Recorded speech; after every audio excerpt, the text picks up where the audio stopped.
नमस्कार, मैं हूं आपके साथ अर्जुन खजूरिया और आपका स्वागत है एसजीवी न्यूज पर। बागेश्वर धाम, आजकल ये नाम बहुत ज्यादा चर्चाओं में है। दरअसल इन दिनों बागेश्वर धाम को लेकर लोगों में लोकप्रियता खास तौर पर बढ़ती जा रही है, जिसमें अगर बात की जाए तो हिंदू समाज में उनकी लोकप्रियता तेजी से बढ़ती जा रही है। इस समय उनका नाम चर्चाओं में है। इसी बीच इनसे जुड़ी हुई एक बड़ी खबर सामने आ रही है। बागेश्वर धाम के पंडित धीरेंद्र शास्त्री महाराज के मंच पर शुक्रवार यानी कि 21 जनवरी 2023 को एक मुस्लिम महिला जिनका नाम सुल्ताना बेगम है, उन्होंने सनातन धर्म अपना लिया है। धीरेंद्र शास्त्री ने इन दिनों छत्तीसगढ़ के रायपुर में अपना दरबार लगाया हुआ है। वहीं पर इस मुस्लिम महिला जिसका नाम सुल्ताना बेगम है, इन्होंने अपनी इच्छा से हिंदू धर्म अपना लिया है। उल्लेखनीय है कि पंडित धीरेंद्र शास्त्री पर कुछ लोग अंधविश्वास फैलाने के बड़े आरोप लगा रहे हैं। इस संबंध में अब एक वीडियो भी वायरल हो रहा है, जिसमें इस मुस्लिम महिला को अपनी इच्छा से सनातन धर्म अपनाते हुए देखा जा सकता है। वीडियो शुरू होने के कुछ देर बाद पंडित धीरेंद्र शास्त्री इसमें कहते हैं कि आज ये बहन ने अपनी इच्छा से बालेश्वर बालाजी का चमत्कार देखकर और सनातन हिंदू धर्म को सर्वोप्रिय मानते हुए हिंदू धर्म में आना चाह रही हैं। इसके बाद वो मुस्लिम महिला जो है सुल्ताना बेगम, वो इसमें कहती हैं कि मेरा नाम सुल्ताना है, मैं छत्तीसगढ़ बिलासपुर से हूँ, मेरे पिता का नाम आमिर खान है और माता का नाम सरवरी बेगम है। मैं मूर्ति पूजा करती हूँ, इसलिए मेरे घर वालों ने मुझे त्याग दिया है। आगे सुल्ताना बेगम कहती हैं कि मुझे ये लोग कहते हैं कि मैं मुस्लिम के नाम पर कलंक हूं, मरूंगी तो जहन्नुम जाऊंगी। मुस्लिम महिला इसमें आगे कहती हैं उस वीडियो के अंदर कि मेरा मन बोलता है कि हिंदू धर्म से अच्छा कोई भी धर्म हो नहीं सकता, क्योंकि ये धर्म सभ्यता वाला धर्म है, संस्कारों वाला धर्म है। इसमें भाई बहन में शादियां नहीं होती, इसमें औरतों की जिंदगी बर्बाद नहीं होती।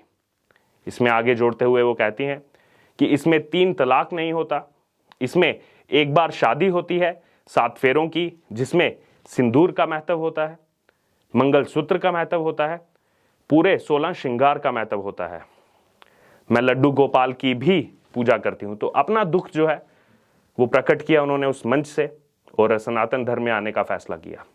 दरअसल इन दिनों एक बहुत बड़ा सेगमेंट है जो बागेश्वर धाम जी के पीछे लगा हुआ है और एक नैरेटिव सेट करने का प्रयास किया जा रहा है, लेकिन इसके उल्ट बागेश्वर धाम जी की लोकप्रियता दिन प्रतिदिन बढ़ती जा रही है। लोगों का अपार समर्थन उनके प्रति बढ़ता जा रहा है।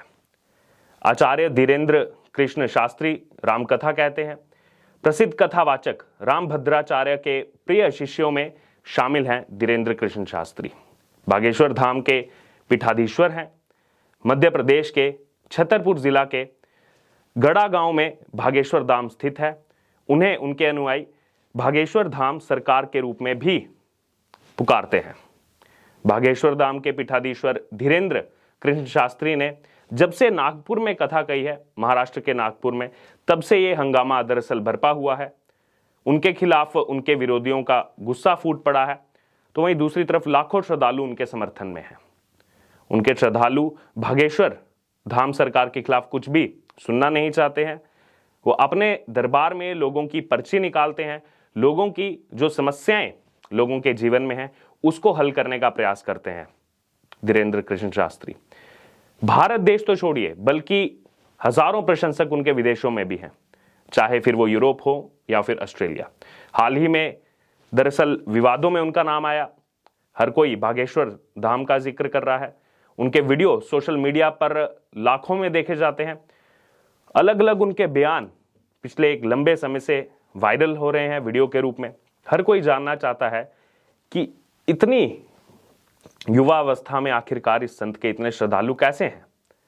अब उनके नाम पर यह हंगामा क्यों बरप रहा है, आइए आपको उसके बारे में भी विस्तार पूर्वक बताते हैं कि क्यों आखिरकार उनको निशाने पर बनाया जा रहा है, अंधविश्वास के साथ उनका नाम जोड़ा जा रहा है, क्यों बागेश्वर धाम के नाम पर यह बवाल खड़ा हो रहा है। आइए जानते हैं क्यों भड़का हुआ है आखिरकार इतना हंगामा उनके नाम पर, क्यों वो टारगेट पर हैं लोगों के। दरअसल 5 जनवरी से 13 जनवरी तक धीरेन्द्र कृष्ण शास्त्री भागवत कथा सुनाने के लिए नागपुर में थे। उन्होंने अपने शेड्यूल से 2 दिन पहले ही अपना कार्यक्रम खत्म कर दिया और आगे के कार्यक्रम के लिए छत्तीसगढ़ के रायपुर चले गए।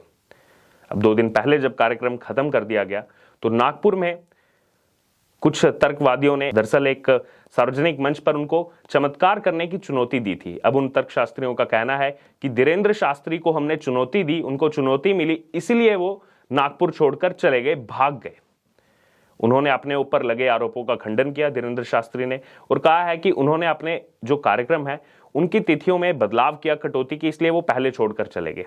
देखते ही देखते लाखों में जो है कैसे पहुंचे बागेश्वर धाम के श्रद्धालु, इसके बारे में भी आपको बताते हैं। और जब से ये हंगामा बरपा हुआ है उनके जो समर्थक हैं वो बढ़ते जा रहे हैं। दरअसल अगर बात की जाए धीरेन्द्र शास्त्री की तो वो अपने मंच से ही लोगों की अर्जी सुनते हैं और लोगों की जो समस्याएं हैं उनको सुलझाने का प्रयास करते हैं। लोग अलग अलग समस्याएं लेकर जाते हैं, चाहे नौकरी से जुड़ी हो, बीमारियों से जुड़ी हो, व्यवसाय से जुड़ी हुई हो। वो अर्जी के रूप में जो है बागेश्वर धाम के दरबार में पहुंचते हैं और लोगों का ऐसा मानना है कि जब हम अर्जी सुनाते हैं तो उसके बाद जो है उनके परिवार में क्या चल रहा है वो पहले से ही खुद आचार्य धीरेन्द्र कृष्ण शास्त्री बता देते हैं और इससे उनकी लोकप्रियता बढ़ती गई। और धीरेन्द्र कृष्ण शास्त्री के कुछ जो समर्थक हैं वो इसको उनका चमत्कार भी बताते हैं, उनका विश्वास है इसमें। दरअसल धीरेन्द्र कृष्ण सार्वजनिक मंच से कहते हैं कि उन्हें ना तो संस्कृत आती है ना ही वह विद्वान है, फिर भी राम कथा सुनाने के लिए जब वो आते हैं तो लाखों लोग जो है उनके दरबार में पहुंचते हैं। अगर बागेश्वर जगह की बात की जाए तो उसका हाल भी बदल चुका है, लगातार उनके भक्तों में इजाफा हो रहा है। मध्य प्रदेश कैबिनेट से लेकर केंद्रीय मंत्री तक मनोज तिवारी, दिनेश लाल यादव निरहुआ जैसे सांसद उनके दरबार में पहुंचते हैं। रवि किशन, मध्य प्रदेश के गृह मंत्री नरोत्तम मिश्रा। और अब उस गांव के हालात इतने बदल चुके हैं कि जहां पर अब से कुछ साल पहले कुछ भी नहीं होता, वहां पर बड़े बड़े होटल खुल चुके हैं, सड़कें चौड़ी हो रही हैं। धीरेन्द्र कृष्ण के जो अनुयायी हैं वो काफी मानते हैं उनको। और अब जो नैरेटिव सेट करने का प्रयास किया जा रहा था उसके उल्टे यहां पर उनके समर्थन में लाखों लोग देखे जा रहे हैं। दिल्ली के जंतर मंतर से लेकर के कई सारे शहरों में उनके समर्थक अब खुल करके सामने आ रहे हैं। बहरहाल अगर बात की जाए तो हमने आपको बताया किस प्रकार से इस समय धीरेन्द्र कृष्ण शास्त्री, जिनको भागेश्वर धाम के रूप में माना जाता है, जाना जाता है, उनके खिलाफ एक नैरेटिव सेट करने का प्रयास कर रहे हैं। और मीडिया में आकर बागेश्वर धाम भी जो है धीरेन्द्र कृष्ण शास्त्री वो बता चुके हैं कि दरअसल लोग अपनी स्वेच्छा से उनके दरबार में आते हैं। अगर किसी दूसरे धर्म से हैं तो वापस सनातन धर्म में आते हैं और बताते हैं क्यों सनातन धर्म में वापसी कर रहे हैं। और इसी को लेकर जो मिशनरीज काम कर रही हैं, जिनको इतने करोड़ों की फंडिंग आती है बाहर से, दरअसल उनका काम रुका हुआ है, इसलिए वो लोग ये नैरेटिव सेट करने का प्रयास कर रहे हैं और अंधविश्वास के नाम पर आचार्य धीरेन्द्र कृष्ण शास्त्री के पीछे लगे हुए हैं। और इसीलिए आकर के मीडिया में जो है लगातार सफाई भी दी धीरेन्द्र कृष्ण शास्त्री ने कि हमारे मंच पर लोग आते हैं, अपनी इच्छा से जो है वो वापसी करते हैं सनातन धर्म में, इसीलिए कुछ लोग मेरे पीछे लगे हुए हैं और देश भर में लोगों को भड़काने का प्रयास कर रहे हैं कि आचार्य धीरेन्द्र कृष्ण शास्त्री अंधविश्वास फैला रहे हैं। और आगे वो कहते हैं कि इन लोगों ने खुद अपने जीवन में कुछ नहीं किया और जो मिशनरीज इस देश में काम कर रही हैं, किस तरह से लोगों को कन्वर्ट किया जा रहा है, बहलाकर, फुसलाकर, झूठ बोल करके लोगों को कन्वर्ट करने का एक बड़ा धंधा चल रहा है। उस धंधे पर चोट लगी है, इसीलिए ये लोग मेरे पीछे लगे हुए हैं। बहरहाल अब इसको लेकर आपका क्या कहना है? जो हमने आपको बताया कि किस प्रकार से जो ये सब नैरेटिव चल रहा था, अंधविश्वास की बात की जा रही थी उनको लेकर के। इसी बीच रायपुर से बड़ी खबर सामने आती है कि सुल्ताना बेगम वो सनातन धर्म में वापस आती हैं, कहती हैं कि मैं मूर्ति पूजा को मानती हूँ और यहाँ पर सबसे ज़्यादा इस धर्म को वो जो है अपना मानती हैं, सेफ मानती हैं, इसीलिए वो सनातन धर्म में आई हैं। और उसके अलावा कई सारे ऐसे लोग हैं जो नैरेटिव सेट करने का प्रयास करते हैं कि भागेश्वर धाम जो है वो अंधविश्वास फैला रहे हैं। बहरहाल इसको लेकर आपकी जो भी राय है आप हमारे साथ कमेंट बॉक्स में शेयर कर सकते हैं और इससे जुड़े तमाम अपडेट के लिए बने रहिए हमारे साथ। धन्यवाद।